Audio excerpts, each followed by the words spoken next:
Un saludo, queridos alumnos. Vamos a afrontar en este vídeo el último apartado de nuestro tema 3, el hombre creado a imagen de Dios. Estoy en los apuntes, en la página 310.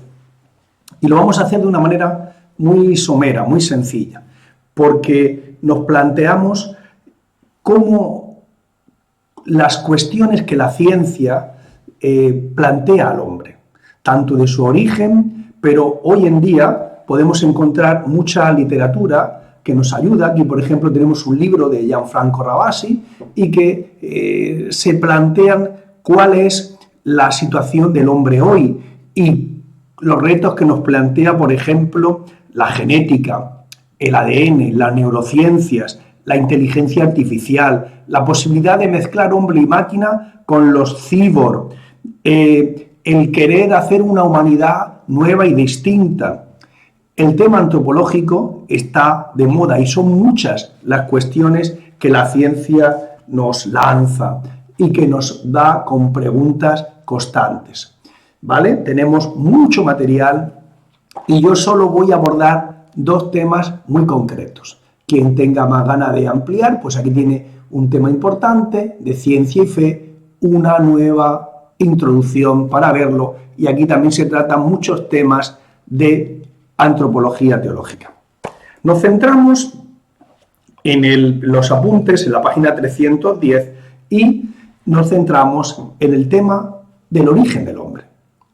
Hasta el siglo XIX, hasta el final del siglo XVIII, con Lamarck, tanto la ciencia como la teología coincidían en explicar la creación con los 7 días de la creación.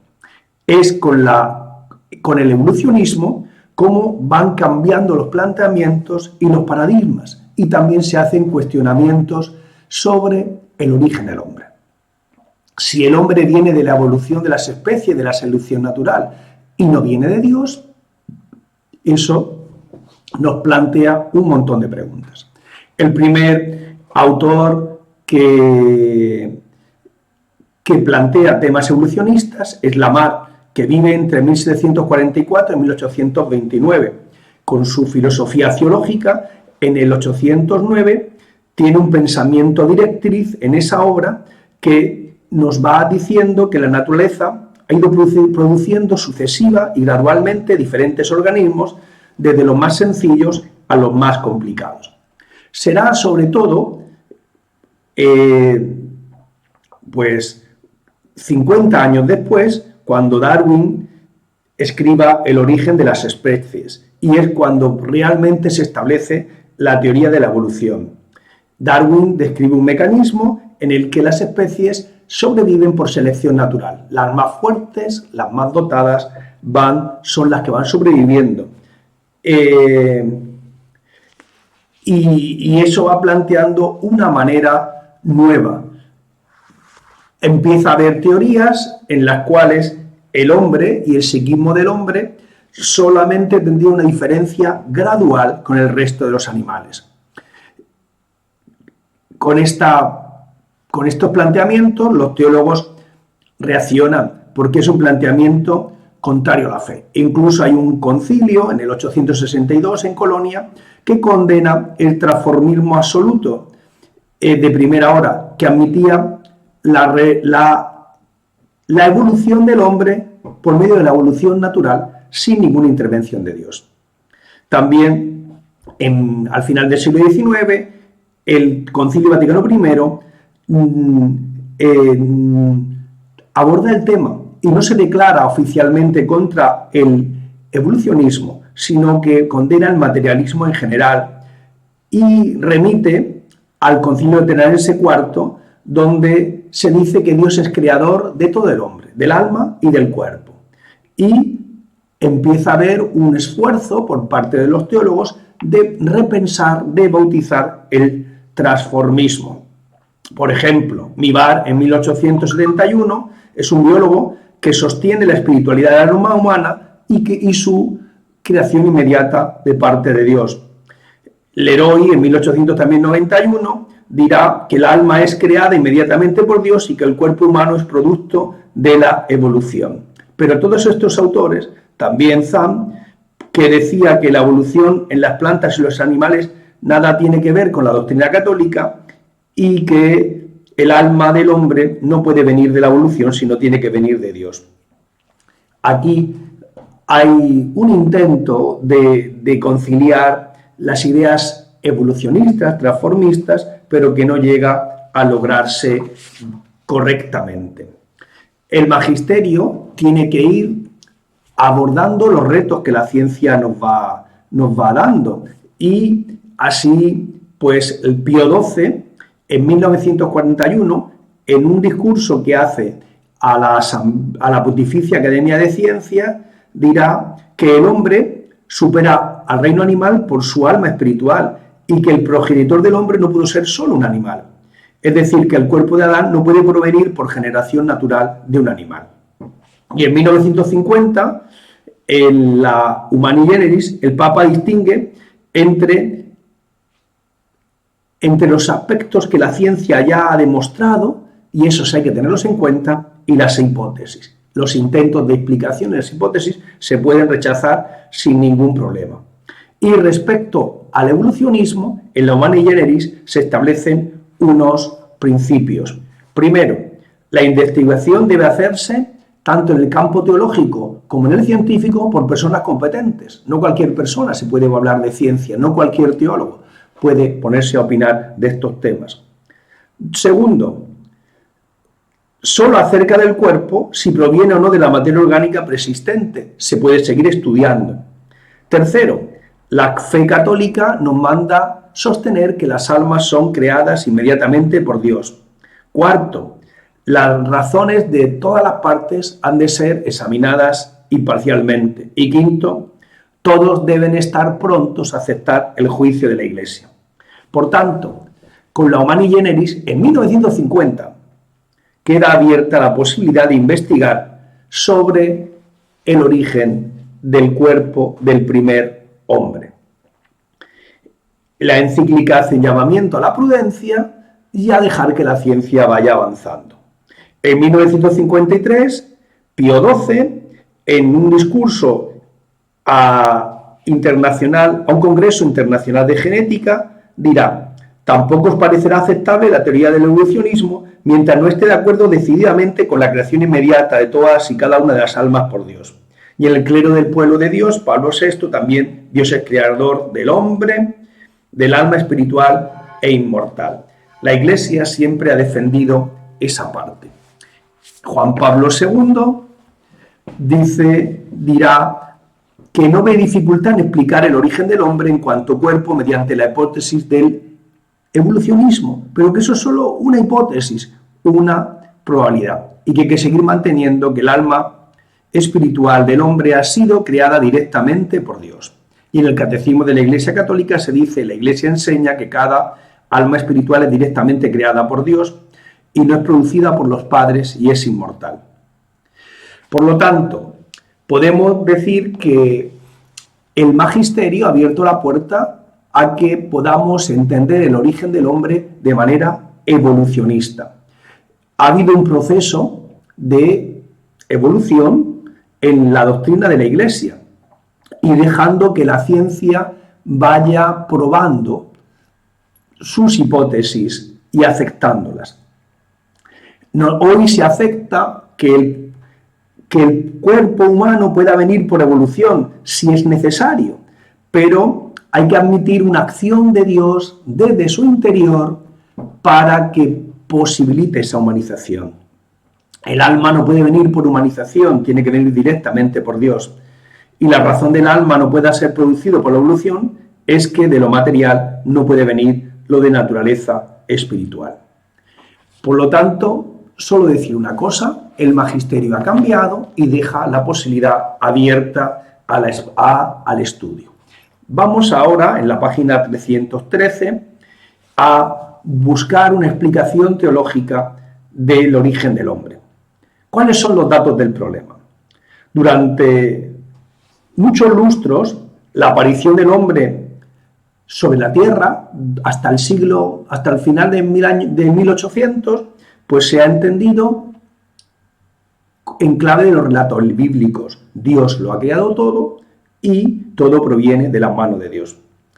Pero la concepción evolucionista se ha ido imponiendo día a día con mayor fuerza y además, conforme van encontrando los paleontólogos y los arqueólogos restos arqueológicos, se va adquiriendo una mayor fuerza. Para los científicos, el hombre es producto de la evolución genética del mundo animal. Esta visión no es compartida ni por los filósofos ni por los teólogos, porque se dan cuenta que el hombre tiene unas características especiales de sensibilidad, capacidad de pensamiento, de lenguaje, su alma, que no hacen tan fácil explicar que venga por una mera evolución de la materia. Fundamentalmente, el problema es el siguiente. Admitido que el hombre venga de la evolución genética, surge la pregunta: ¿la naturaleza del hombre, en tanto que ser inteligente, es irreductible a lo puramente animal y a la sensibilidad animal? ¿De dónde y cómo le viene al hombre el ser inteligente, el tener lenguaje? Se contestó durante muchos años dividiendo al hombre en dos partes, alma y cuerpo. El alma es creada inmediatamente por Dios e infundida en el cuerpo. El cuerpo procede de evolución, pero es preparado por una acción especial de Dios para que pueda ser receptor del alma espiritual. El origen del hombre se distingue de dos acciones de Dios, además del concurso natural en la evolución: la creación del alma y la humanización del cuerpo. Esto, que parece un camino lógico, Dios interviene con el concurso natural, interviene guiando todo el proceso evolutivo y da lugar a que haya un cuerpo capaz de humanizarse y de recibir el alma, y crea el alma en el momento de la concepción y la infunde en el hombre. Pero este camino tiene un problema, y es que no respeta la unidad del ser humano que hemos estudiado nosotros y que descubrimos en la Biblia. Por lo tanto, no podemos dividir el hombre en partes, y este camino se va abandonando.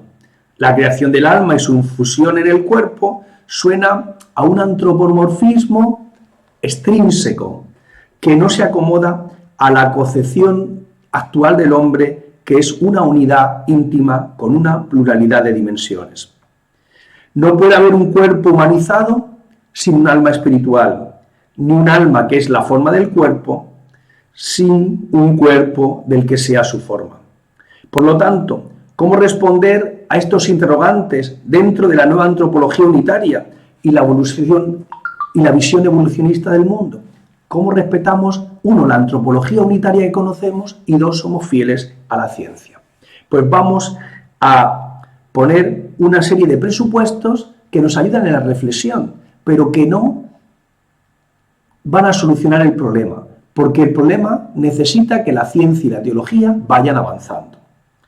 Primer presupuesto: hay que afirmar la unidad del hombre, conforme a los testimonios de la Sagrada Escritura y del Magisterio. El hombre es una unidad con una pluralidad de dimensiones. El hombre es un cuerpo inundado de espíritu, y el espíritu es la forma de ese cuerpo. Segundo, hay una dualidad de realidades en la esencia del hombre, lo material y lo espiritual, realidades que no derivan la una de la otra y que no son reductibles la una a la otra. Tercero, el alma es la forma del cuerpo humano, espiritual, sensible, inmortal, sustancial, racional, y solo puede tener su origen en Dios creador, que produce en ese momento algo nuevo. De ninguna manera puede ser un mero producto del mundo material que le precede. El alma no existe fuera del cuerpo, sino que comienza a existir como forma del cuerpo. Con estas condiciones tenemos que pasar a pensar las cosas. Vamos a dar un paso. Y el paso es dónde radica la diferencia esencial del hombre entre los animales más evolucionados y el ser humano. Los científicos piensan, algunos, que es solo una diferenciación de grado. Los teólogos y los filósofos se dan cuenta que la capacidad intelectiva, que la inteligencia, la capacidad de hablar, de pensar, de abstraer las cosas, pues hacen difícil que este tipo novedoso de inteligencia pueda venir solo por una evolución de las realidades materiales. Zubiri definía esa capacidad intelectiva como el poder que posee el hombre de aprender las cosas como realidades, no como meros estímulos. Los animales ven la realidad como estímulo y responden a ese estímulo.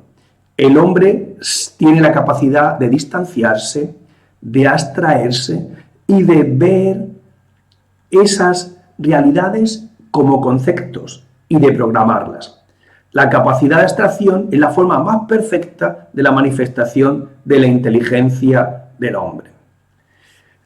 La dimensión intelectiva establece unas diferencias enormes entre el hombre y el animal. Primero, el animal es un ser enclasado, vive en climas, ambientes, come lo que puede. Sin embargo, el hombre no. El hombre se puede acomodar a distintos climas, tiene la capacidad de hacer hogares, de hacer fuego, en ambientes, puede cambiar dietas diferentes.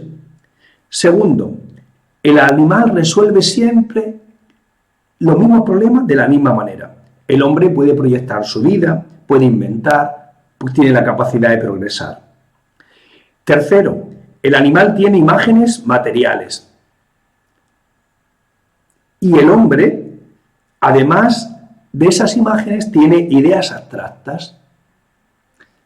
No solo ve una silla, sino que sabe sacar el concepto de silla, de mesa, de planta, de coche. La diferencia entre el ser humano y el animal no es solo gradual, es decir, de más estructura más compleja o menos, de más átomos o menos dispuestos de una manera o de otra. Es una diferencia esencial, es una diferencia cualitativa.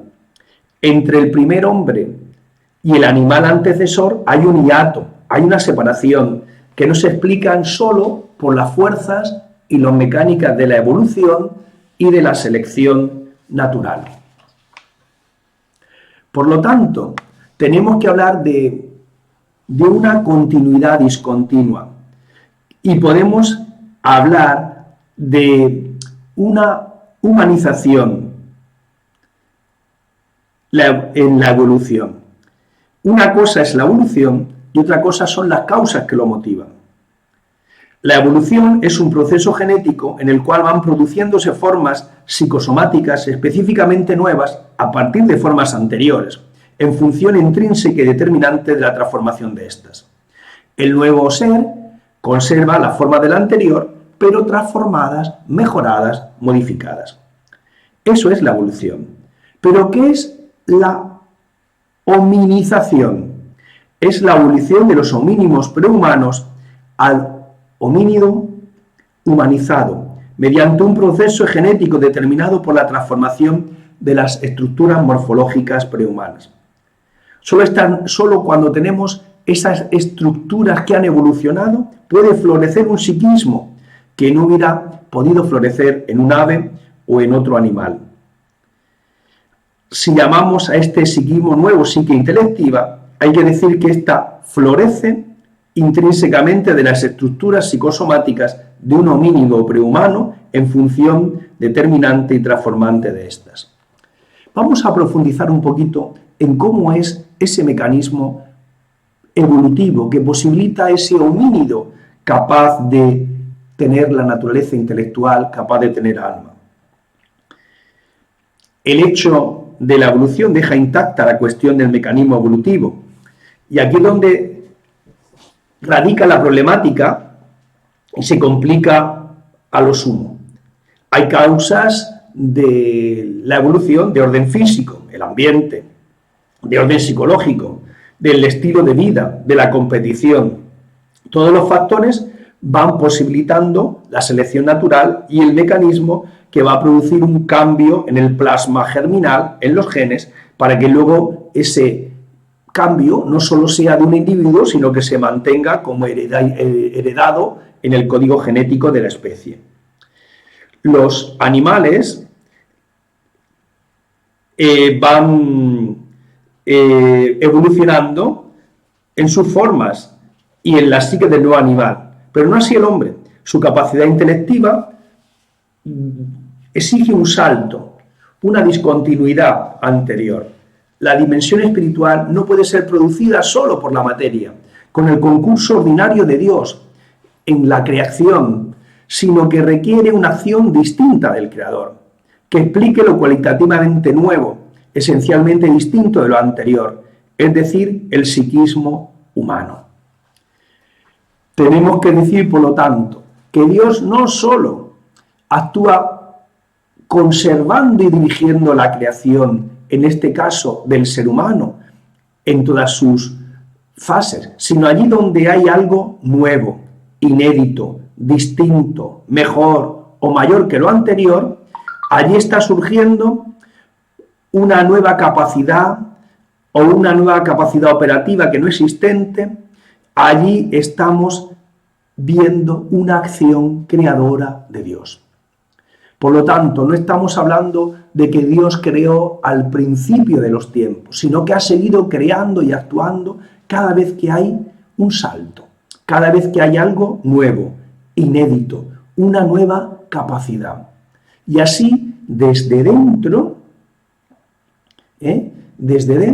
Dios ha actuado y ha ido guiando toda la evolución, especialmente del hombre.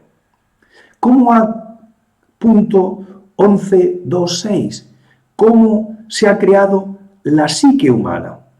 ¿Cómo entender esta creación de la nada en conformidad con lo dicho de toda la evolución?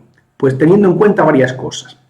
La creación de la psique humana hay que mantener que no es una mera adicción.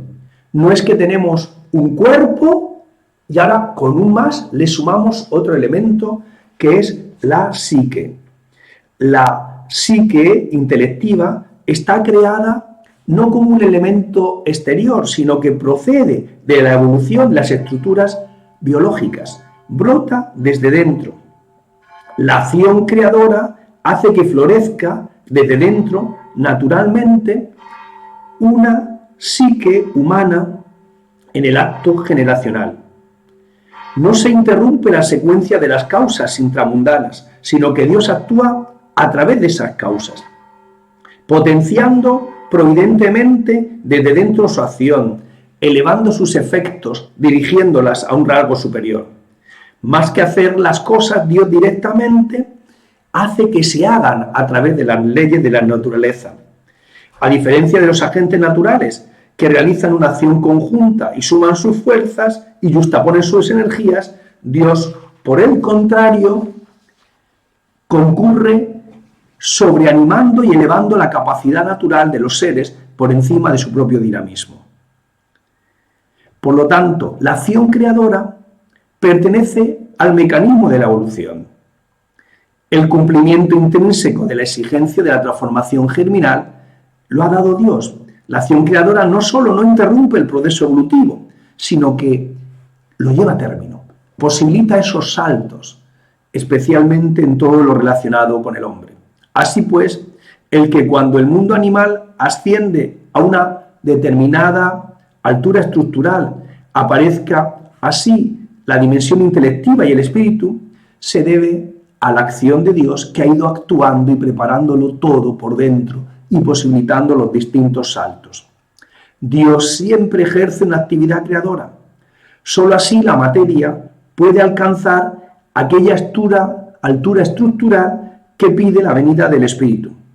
Según el eterno plan de Dios y gracias a su constante acción creadora, el alma espiritual aparece en la materia orgánica cuando suena la hora que Dios ha señalado y cuando todo está preparado. Por lo tanto, el espíritu, el alma, no aparece como un epifenómeno, algo externo a la materia, sino como una efloración de la materia, guiada por Dios. No es algo externo que se suma, que se adhiere, que se adiciona a la persona, sino es todo un proceso que posibilita que la materia vaya evolucionando, un proceso guiado por Dios en el que Dios tiene intervenciones concretas desde su interior para hacer posible que el hombre pueda llegar a ser hombre. Por lo tanto, tenemos una continuidad evolutiva, pero discontinua, y esos saltos son acciones providentes de Dios. Dios no solo conserva lo creado, no solo hay un concurso natural que va guiando con sus leyes y sus acontecimientos la ley de evolución, sino también interviene específicamente para que llegue el hombre a tener origen. No es Dios modelando el barro, pero sí es Dios poniendo en marcha un proceso evolutivo que Él acompaña, que Él sigue y desde dentro va posibilitando con los siglos la existencia del ser humano. Se nos plantea otro problema y es para la teología, el otro gran problema que nos plantea la ciencia es el origen del ser humano. Si el ser humano, como se ha creído casi siempre, viene siempre de una pareja original, Adán y Eva, y de ahí han venido todos los seres, todo viene evolutivamente de ahí. Además, incluso ese ser, Adán y Eva, pecan y han transmitido por generación ese pecado y sus heridas a todos los hombres. Pero, ¿qué pasa si ahora nos planteamos con la ciencia que puede no solo haber un solo lugar en el mundo y una única pareja de la que vienen todos los hombres? Monogenismo. Una génesis de uno solo, monogenismo. Sino que puede haber en distintos lugares y en distintos tiempos que haya tenido que ver esta evolución. Entonces,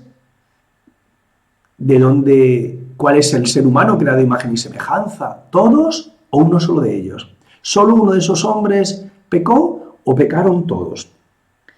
La singular dignidad de la persona humana, responsable y espiritual, requiere en su creación una actividad muy compleja de los padres, del individuo y de Dios. La dimensión espiritual del hombre exige que su causa sea superior a las fuerzas bioquímicas que constituyen el acto de engendrar. El individuo humano, por ser persona, no es producido como los animales inferiores. Dios interviene en cada uno. Los padres dirán que cada uno hemos sido creados por nosotros mismos.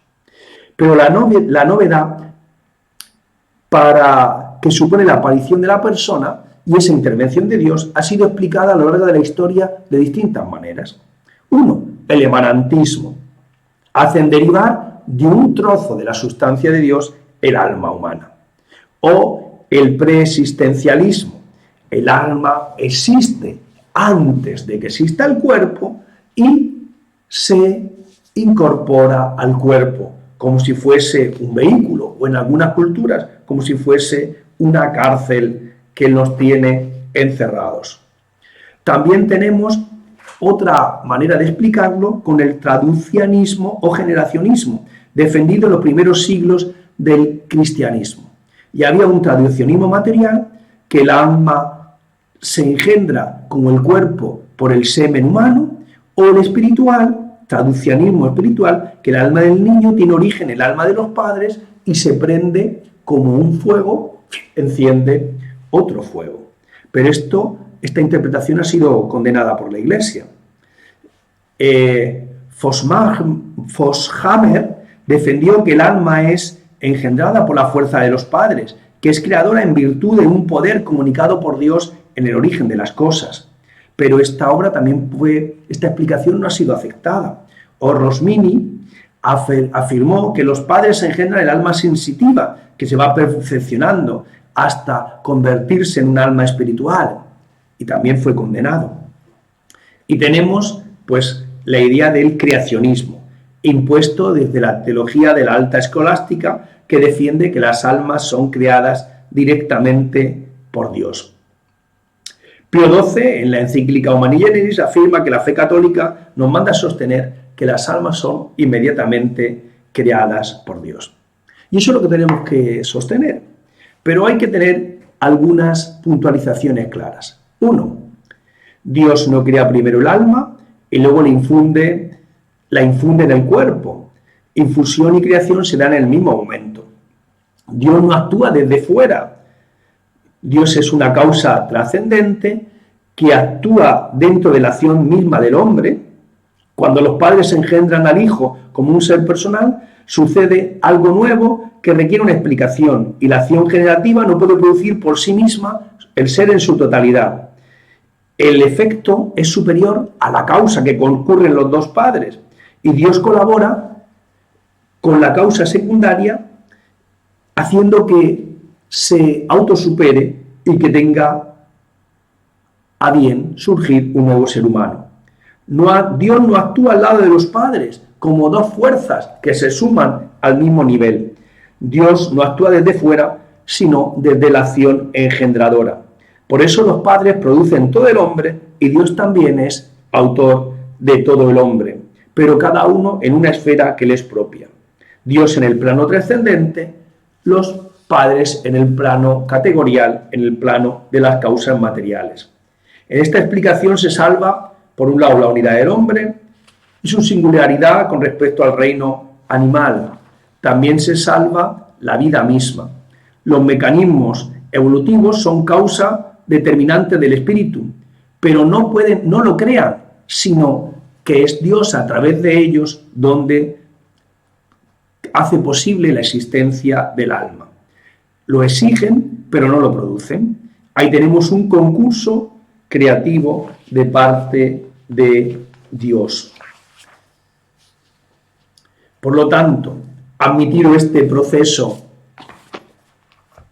evolutivo para el origen del hombre, nos toca preguntarnos si la humanidad tiene un origen monogenético, una única pareja que da origen a todos los seres humanos, o poligenético, varias parejas en distintos lugares, en distintas épocas. El problema tiene una gran incidencia para explicar la raza humana y también para comprender la teología del pecado original y de la redención. Si Jesucristo se hace hombre, ¿en qué tipo de hombre?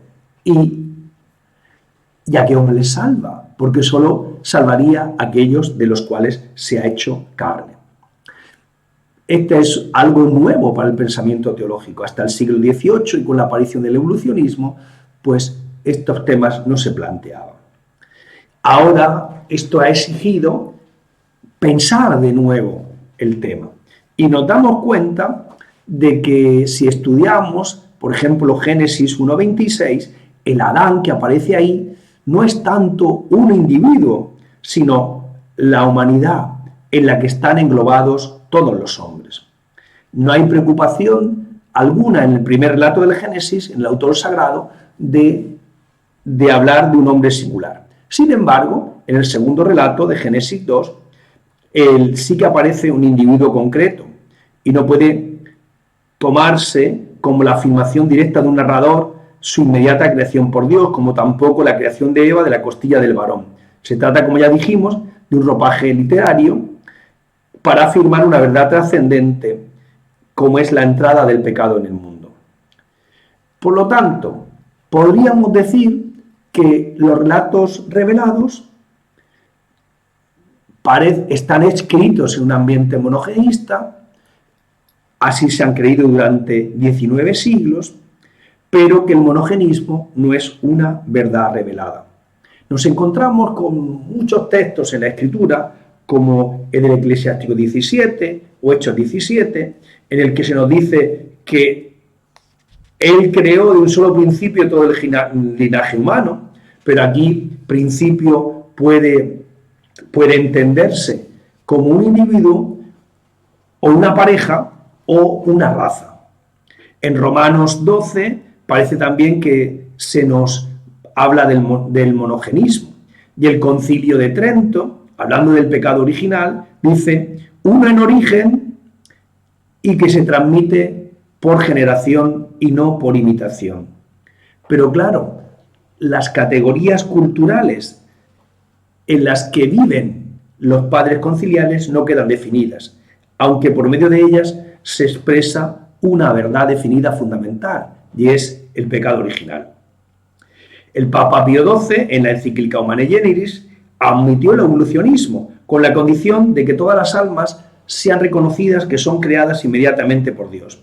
Y dice que del poligenismo, que no es fácil que un fiel católico pueda admitirlo, porque no es conciliable con la doctrina del pecado original, y es muy difícil de entender la salvación.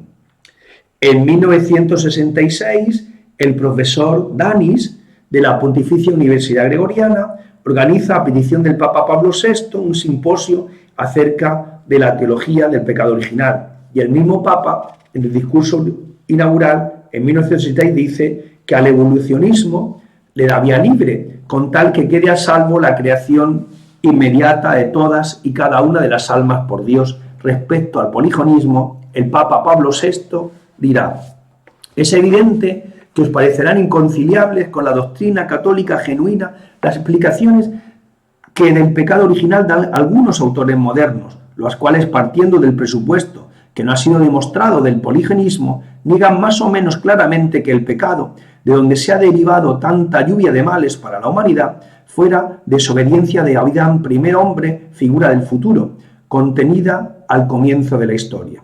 Por consiguiente, estas explicaciones no están de acuerdo con la enseñanza de la Sagrada Escritura, de la tradición y del magisterio de la Iglesia, según el cual el pecado del primer hombre fue transmitido a todos los descendientes, no por imitación, sino por propagación.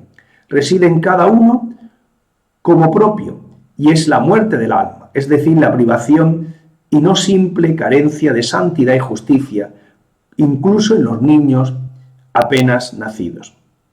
Esta larga cita del Papa Pablo VI se explica por sí misma.